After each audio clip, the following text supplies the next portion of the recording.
مزيكا فام الإذاعة الأولى في تونس.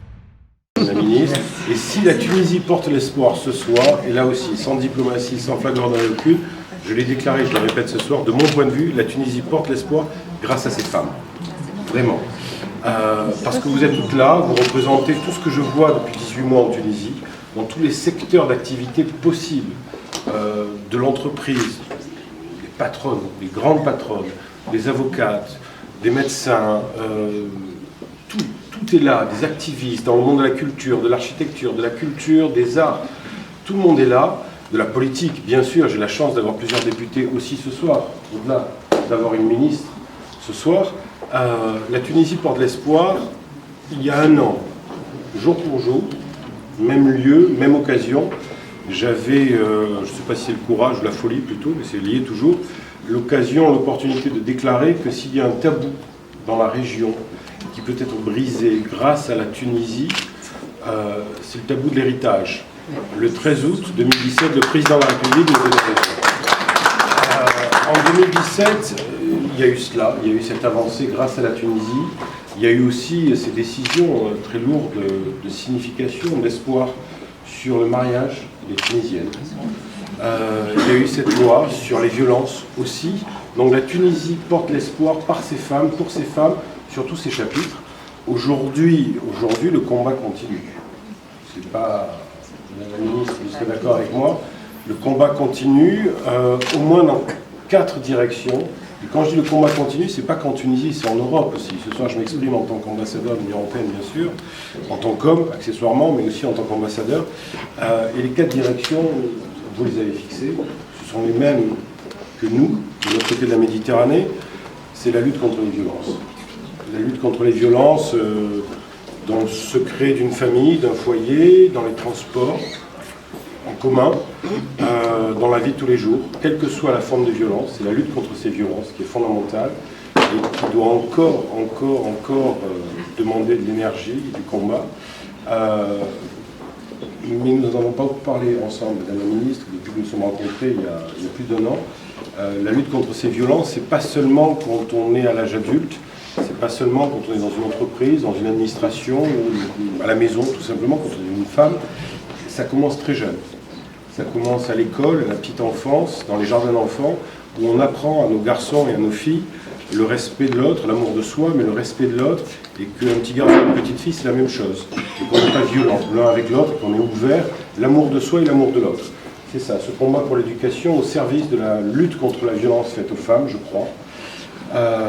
Ces violences-là, je voudrais aussi ce soir, juste, parce que ce soir, c'est aussi un soir particulier. Je vous disais, Madame la Ministre, tout à l'heure, j'étais il y a 2 jours avec Afef Jnifen, qui est de Ben Gardan.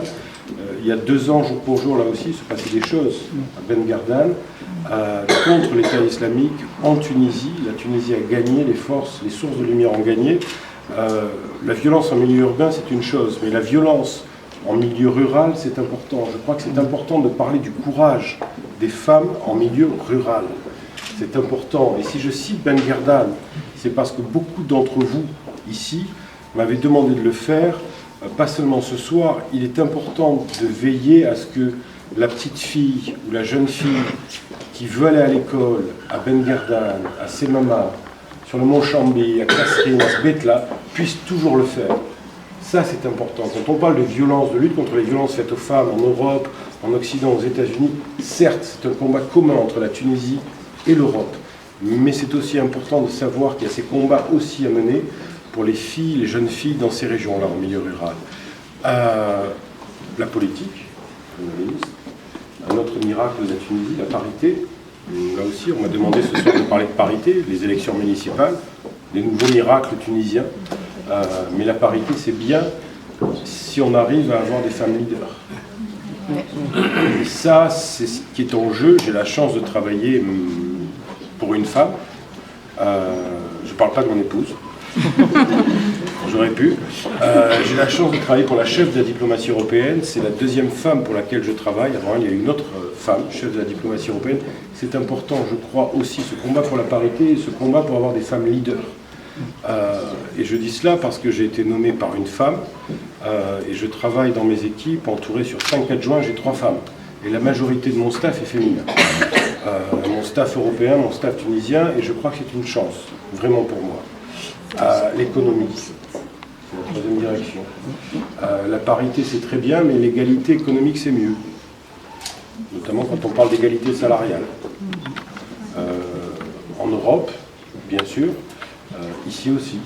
Surtout quand on voit qu'on parle de chômage, et quand on voit que le chômage des jeunes diplômés EES est 2 fois plus important que le chômage des jeunes diplômés ES. Donc là aussi, ce n'est pas un combat qui est vain, c'est un combat qui mérite d'être porté et de continuer. Et puis la jeunesse. Je suis très content ce soir, il y a plein de jeunes femmes qui sont venues aussi. J'étais là il y a 25 ans et je ne suis plus si jeune que ça. Certaines me l'ont rappelé ce soir en me disant « Mon Dieu, je ne savais pas qu'il y avait une fille aussi âgée. » Merci. Mais je vois à 25 ans, presque 25 ans d'intervalle, ce combat. Moi, quand j'étais là, on parlait de la génération des mères, puis la génération des filles, puis la génération des petites filles. Ça fait 3000 ans, depuis 10 ans, que la femme tunisienne est importante. Aujourd'hui, je crois que c'est important aussi, en Tunisie, mais aussi en Europe, d'avoir des jeunes qui se battent, des jeunes femmes qui se battent. On a tout ce que leur mère et leur grand-mère ont fait. Et en Tunisie, je vois ça, cette énergie. Toutes les jeunes filles, femmes que je rencontre, ce qui me frappe, quelles que soient les appartenances politiques, quelles que soient les origines sociales, les origines géographiques, ce qui me frappe ici, c'est qu'il y a toujours plus chez la femme de conviction que d'ambition. J'ai rien contre l'ambition, hein. Mais tous les hommes que je rencontre ont des ambitions. Ils ont des convictions aussi, hein. Mais chez la femme, il y a toujours plus de convictions. Et c'est dur pour un homme, hein. Là, je quitte ma casquette d'ambassadeur en tant qu'homme, c'est dur, une femme de conviction, c'est dur à gérer, hein. Je sais ce dont je parle. Donc il y a ça aussi, ce combat donc, contre les violences, pour l'économie, pour la politique, pour la jeunesse, c'est important. À la fin, je suis de ceux aussi, parce que c'était une année particulière, c'était pour les femmes, pas en Tunisie, au-delà de ce qui s'est décidé en 2017 et début 2018, il y a la marche du 10 mars, ce qui va être très important, mais au-delà, ce qui s'est passé en Europe, en Occident, sur les femmes, avec certains hashtags, etc., je ne sais pas. Je suis de Marseille, je suis méditerranéen, pas dire que je suis macho, certaines le diront, sans doute, j'ai tous mes défauts, franchement. J'ai tous mes défauts en tant qu'homme et je vous disais au début que c'est incongru un homme qui parle des femmes. Et j'en suis conscient. Mais je ne suis pas sûr que les femmes gagneront leur combat contre les hommes. Mais en revanche, je suis sûr d'une chose, c'est que les hommes ne feront rien sans les femmes. Là, je suis très on doit retenir ce soir, j'en suis convaincu, vraiment.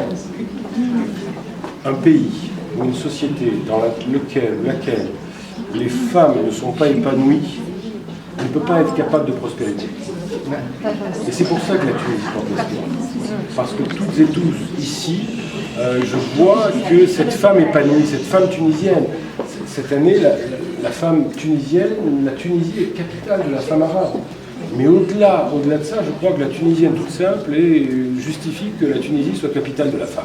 C'est peut-être un peu démagogique, c'est peut-être un peu flagorneuf, mais cette énergie, ces lignes qui bougent grâce aux femmes tunisiennes, grâce à vous, Madame la Ministre, je pense qu'ici, s'il y a un pays qui peut démontrer cela, quand les femmes sont épanouies, ça marche. Si les femmes ne sont pas épanouies, ça ne marche pas. On va encore m'accuser de plein de choses. Mais je pense ce que je vous ai dit, et merci beaucoup.